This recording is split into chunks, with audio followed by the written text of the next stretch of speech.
दोस्तों, mutual fund versus share. अगर आपके दिमाग में ये क्वेश्चन है कि म्यूचुअल फंड में शिफ्ट किया जाए या शेयर मार्केट में डायरेक्ट इन्वेस्ट किया जाए किसी पर्टिकुलर स्टॉक्स में, तो आज इस सवाल का जवाब आपको इस वीडियो में मिल जाएगा। देखिए दोस्तों, आजकल लोग इन्वेस्ट करने के लिए डायरेक्टली म्यूचुअल फंड चूज करते हैं, और म्यूचुअल फंड जिसमें जो टॉप परफॉर्मिंग म्यूचुअल फंड्स होते हैं उन्हें चूज करके उनमें सिप स्टार्ट कर देते हैं, और सिप जनरली हर महीने की सिप करते हैं। और लॉन्गर टर्म के लिए मैं ये मान के चलता हूँ कि अगर आप 10 साल तक के लिए सिप करते हैं तो 10 साल के बाद आपका क्या कॉर्पस होगा, और अगर आप शेयर्स में डायरेक्टली इन्वेस्ट करेंगे तो आपका क्या कॉर्पस होगा। तो हम इन दोनों को कंपेयर करेंगे और इन दोनों से दिखाएंगे कि आपको 10 साल में कितना रिटर्न मिला है पिछले 10 सालों में, और आगे आने वाले 10 सालों में आप सेम एक्सपेक्ट कर सकते हैं जो कि आपको पिछले 10 सालों में मिला है। तो इस वीडियो में मैं आपको शेयर करने जा रहा हूँ अपनी स्क्रीन।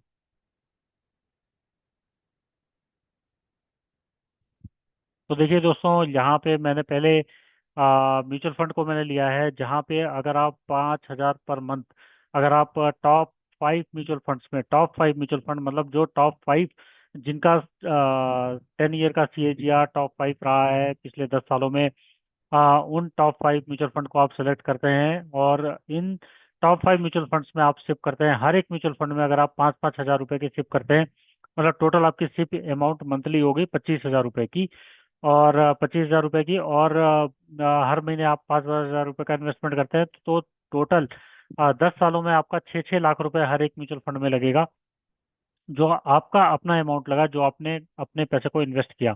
और यहाँ पे जो रिटर्न है, ये एक्चुअल रिटर्न है जो कि इन टॉप 5 म्यूचुअल फंड्स का पिछले 10 सालों में आया है। तो ICICI प्रूडेंशियल इक्विटी का जो आया है वो 12.5, वहीं HDFC बैलेंस एडवांटेज फंड का 13%, और एक्सिस ब्लू चिप का 14%, मीरा एसेट लार्ज कैप का 14.5%, और SBI स्मॉल कैप का 16%। तो ये इनके रिटर्न्स रहे हैं पिछले 10 सालों में। तो अगर आपको यही रिटर्न्स मिलते हैं, अगर ये पिछले 10 सालों में रिटर्न मिला, और पिछले 10 सालों में इनका कितना पैसा बना, तो देखिए इसमें ICICI में आपका बना 12,34,000, 6 लाख के आपके 12,34,000 बन गए, और HDFC बैलेंस में आपका बना 12,84,000, और वहीं आपका एक्सिस ब्लू चिप में बना 13,65,000, और मीरा एसेट लार्ज कैप में आपका बना 13,89,000, और फिर वहीं SBI स्मॉल कैप में आपका बना 14,94,000। तो ये आपके अमाउंट, फाइनल अमाउंट बने पिछले 10 सालों में, और आपको ये CAGR का रिटर्न मिला है। तो ये रहा म्यूचुअल फंड का, जो आपका 6 लाख इन्वेस्ट करके, मतलब आपने जो टोटल इन्वेस्टमेंट किया 30 लाख रुपए का इन्वेस्ट किया, और आपको ये आप इसका सम निकालेंगे तो आपको अप्रोक्सीमेटली इतना पैसा 10 साल के बाद मिला है।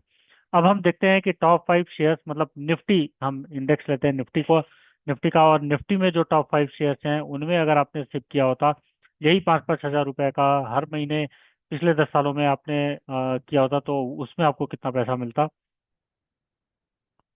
तो देखिए, जो टॉप 5 स्टॉक्स हैं वो Reliance industries, HDFC bank, TCS, Infosys और ITC। अगर इसमें आपने 5-5 हज़ार रुपए की सिप की होती, बजाय के म्यूचुअल फंड में, इनमें इन शेयर्स में आपने 5-5 हज़ार रुपए हर महीने लगाए होते, और आपके जो टोटल इन्वेस्टमेंट होता वो सेम होता 6 लाख रुपए का।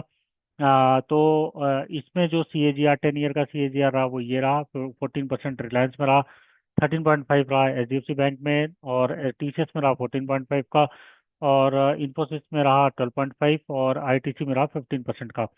तो यहाँ पे जो आपका जो 6 लाख रुपए का इन्वेस्टमेंट हुआ है, उससे आपको जो टोटल कॉर्पस बना है वो ये बना है 13,50,000 आपका रिलायंस में बन गया, फिर 13,25,000 आपका HDFC बैंक में, 13,80,000 आपका TCS में, और 12,25,000 आपका इन्फोसिस में, 14,20,000 आपका ITC में।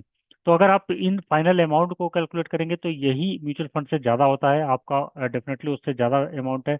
आप कैलकुलेट करके देख लीजिएगा। और उसके अलावा देखिए दोस्तों, जो फाइनल अमाउंट बना है वो तो बना ही है, उसके अलावा जो आपका डिविडेंड से जो कमाई हुई है वो ये हुई है, 1,80,000 रुपये आपकी कमाई आपकी रिलायंस इंडस्ट्रीज में हुई है। फिर वहीं HDFC बैंक ने, बैंक से आपका 1,50,000 रुपये का हुआ होता, वहीं TCS में आपका 1,75,000, तो 1,60,000 का वहीं इन्फोसिस में, और 2,10,000 का आपका ITC में, ये आपकी डिविडेंड की कमाई हुई होती।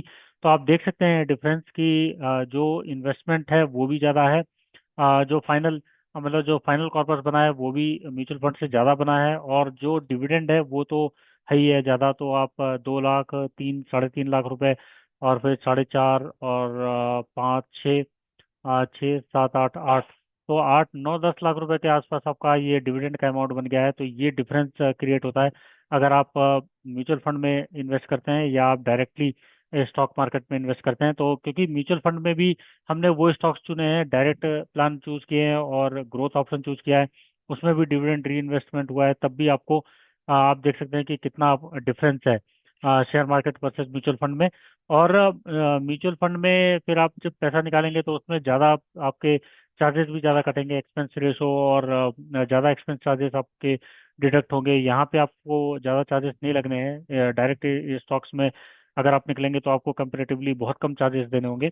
तो ये डिफरेंस आपको समझना चाहिए, और अगले 10 सालों के लिए आपको तैयार रहना चाहिए स्टॉक मार्केट में डायरेक्ट इन्वेस्टमेंट के लिए। तो मैं आशा करता हूँ कि आपको ये डिफरेंस आप पसंद आया होगा, और अगर इसमें कोई क्वेरी हो तो आप जरूर पोस्ट करिए।